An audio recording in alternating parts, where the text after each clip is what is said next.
નમસ્કાર. દિવસભરના તાજા સમાચારોમાં તમારું સ્વાગત છે. તમારી સાથે હું છું પિનલગીરી ગોસ્વામી. સમાચારો વિસ્તારથી જાણીએ એ પહેલા મહત્વના સમાચારો ઉપર એક નજર. મિત્રો, સુરતથી એક અજીબ ગજીબ ઘટના સામે આવી છે. નાયબ મામલતદારનો હંગામો, પોલીસ કર્મીને પત્નીને બટકું ભર્યું છે.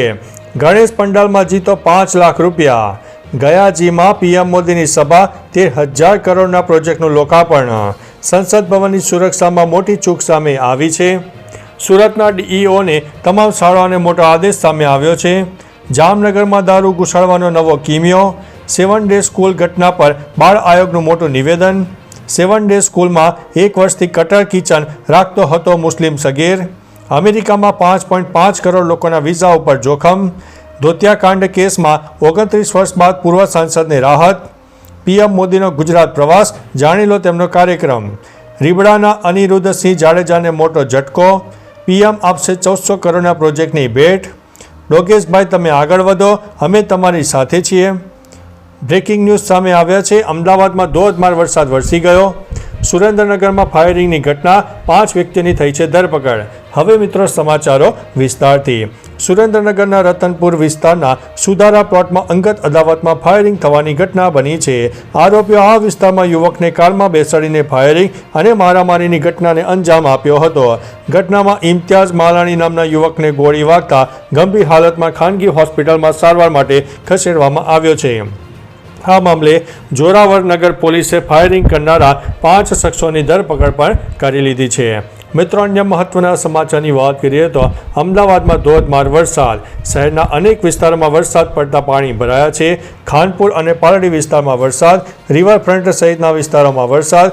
એલિસ બ્રિજ અને લાલ દરવાજા સહિતના વિસ્તારોમાં વરસાદ નોંધાયો છે. મિત્રો, અન્ય મહત્વના સમાચારની વાત કરીએ તો ડોગેશભાઈ, તમે આગળ વધો, અમે તમારી સાથે છીએ. સુપ્રીમ કોર્ટે રખડતા કૂતરાઓ પર ચુકાદો આપ્યો છે કે ફક્ત બીમાર અને આક્રમક કૂતરાઓને જ આશ્રય ગૃહોમાં રાખવા જોઈએ. બોલિવૂડ સ્ટાર્સ જોન અબ્રાહમ અને રવીના ટંડને આ નિર્ણયને ટેકો આપ્યો છે. લખ્યું છે કે સદબુદ્ધિની જીત થઈ છે, સાચી દિશામાં પહેલું પગલું. રવીનાએ લખ્યું છે કે ડોગેશભાઈ, તમે આગળ વધો, અમે તમારી સાથે છીએ. સદબુદ્ધિની જીત થઈ છે. સુપ્રીમ કોર્ટ અને CJIનો આભાર. મિત્રો, અન્ય મહત્વના સમાચારની વાત કરીએ તો પીએમ આપશે 1400 કરોડના પ્રોજેક્ટની ભેટ. પીએમ મોદી રેલવે પ્રોજેક્ટ દેશને સમર્પિત કરી રહ્યા છે. 537 કરોડ રૂપિયાના ખર્ચે તૈયાર થયેલા મહેસાણા પાલનપુર રેલવે લાઇનનું ડબલિંગ. 347 કરોડના ખર્ચે કલોલ કડી કોટરસણ રોડ રેલવે લાઇનનું ગેજ કન્વર્ઝન અને 520 કરોડના ખર્ચે બેચરાજી રણુજ રેલવે લાઇનના ગેજ કન્વર્ઝેશનનો સમાવેશ થાય છે. આ રેલવે પ્રોજેક્ટ મહેસાણા, બનાસકાંઠા અને પાટણ જિલ્લાઓને બ્રોડગેજ લાઇન દ્વારા સરળ, સલામત અને સીમલેસ કનેક્ટિવિટી પ્રદાન કરશે. મિત્રો, અન્ય મહત્વના સમાચારની વાત કરીએ તો રીબડાના અનિરુદ્ધસિંહ જાડેજાને મોટો ઝટકો. રીબડાના અનિરુદ્ધ જાડેજાને એક સાથે 2 મોટા કાયદાકીય ઝટકા લાગ્યા છે. હાઈકોર્ટે પોપટ સોરઠિયા હત્યા કેસમાં તેમને આજીવન કેદમાંથી મળેલી માફીને રદ કરીને 1 મહિનામાં આત્મસમર્પણ કરવાનો આદેશ આપ્યો છે. બીજી તરફ ગોંડલ કોર્ટે અમિત ખૂંટા કેસમાં તેમની આગોતરા જમીન અરજી પણ ફગાવી દીધી છે.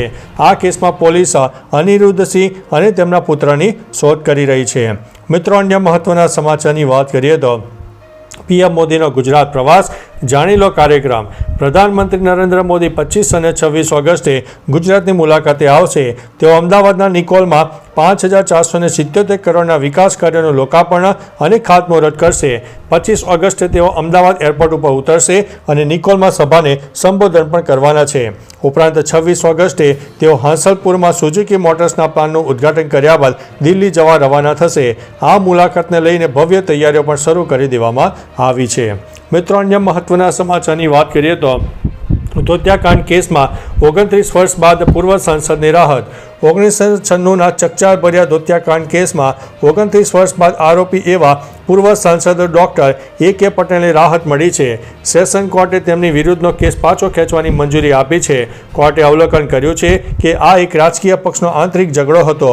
ભોગ બનનાર મંત્રી આત્મારામ પટેલનું નિધન થયું છે અને આરોપીની ઉંમર 95 વર્ષ છે. આ ચુકાદાથી ધોતિયાકાંડ કેસ ઉપર પૂર્ણવિરામ મુકાયો છે. મિત્રો, અન્ય મહત્વના સમાચારની વાત કરીએ તો અમેરિકામાં 5.5 કરોડ લોકોના વિઝા ઉપર જોખમ. અમેરિકામાં 5.5 કરોડથી વધુ વિદેશી નાગરિકોના વિઝા સમીક્ષા કરવામાં આવી રહ્યા છે. ટ્રમ્પ પ્રશાસનનો ઉદ્દેશ ઇમિગ્રેશન નિયમોનું ઉલ્લંઘન કરનારા વિદેશીઓના વિઝા રદ કરવાનો છે.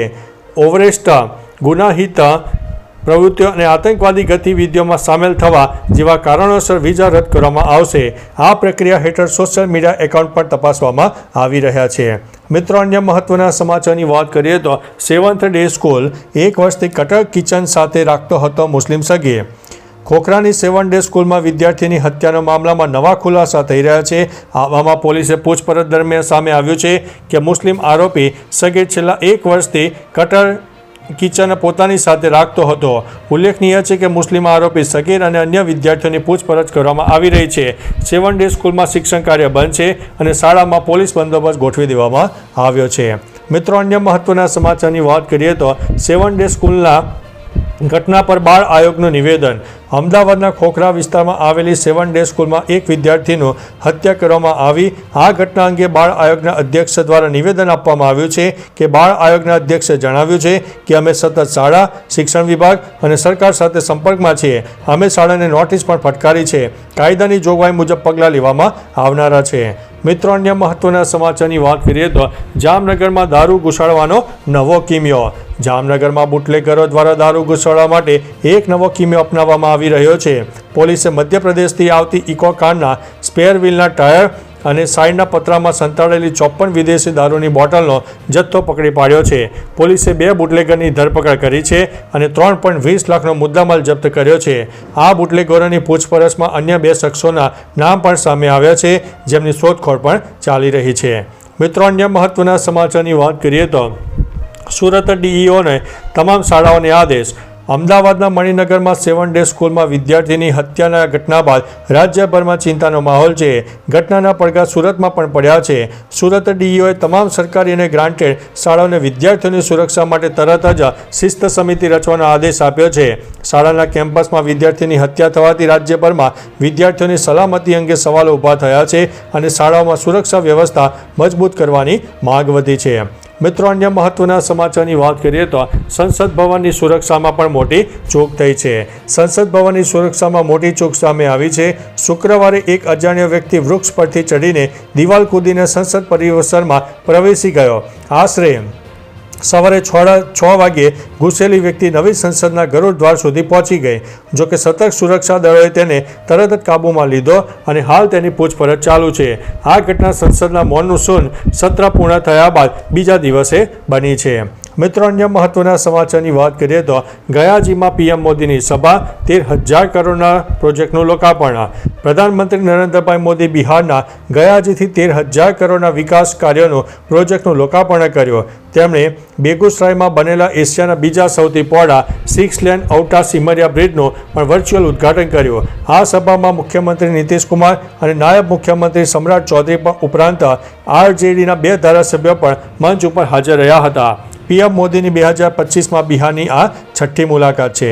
મિત્રો, અન્ય મહત્વના સમાચારની વાત કરીએ તો ગણેશ પંડાલમાં જીતો 5 લાખ રૂપિયા. ગુજરાતમાં પરંપરાગત સંસ્કૃતિને પ્રોત્સાહન આપવા માટે રાજ્ય સરકાર દ્વારા શ્રેષ્ઠ શ્રી ગણેશ પંડાલ પ્રતિસ્પર્ધા 2025 યોજાશે. આ સ્પર્ધા ઓપરેશન સિંદૂર થીમ ઉપર આધારિત છે. યુવક સેના અને સાંસ્કૃતિક પ્રવૃત્તિઓ વિભાગ દ્વારા જણાવાયું છે કે શ્રેષ્ઠ ગણેશ પંડાલને 5 લાખનું ઇનામ આપવામાં આવશે. મુખ્યમંત્રી ભૂપેન્દ્રભાઈ પટેલના માર્ગદર્શન હેઠળ યોજાયેલી રહેલી આ સ્પર્ધાનો હેતુ પરંપરાગત લોક સંસ્કૃતિને નવી ઓળખ આપવાનો રહેલો છે. મિત્રો, અન્ય મહત્વના સમાચારની વાત કરીએ તો નાયબ મામલતદારનો હંગામો, પોલીસ કર્મીની પત્નીને બટકું ભર્યું છે. સુરતના પીપલોદ પોલીસ લાઇનમાં બ્યુટી પાર્લરના કામ માટે રૂપિયા ચૂકવવાની બાબતે નાયબ મામલતદાર પૂજાબેન ગઢવી અને તેમની બહેન જ્યોતિબેન વચ્ચે પોલીસ કર્મીની પત્ની સાથે રૂપિયાની લેતી દેતીને તકરાર થઈ. નાયબ મામલતદારે તેને બટકું ભર્યું હોવાનું કહેવાય છે. પોલીસ કર્મીની પત્નીને ઉમરા પોલીસ મથકમાં બંને બહેનો વિરુદ્ધ એટ્રોસિટી એક્ટ હેઠળ ફરિયાદ નોંધાવી છે અને પોલીસે વધુ તપાસ હાથ ધરી છે. તો ચાલો મિત્રો, ફરીથી દેશ અને દુનિયાના સુપરફાસ્ટ સમાચાર લઈને મળતા રહીશું. ત્યાં સુધી અમને રજા આપશો. નમસ્તે.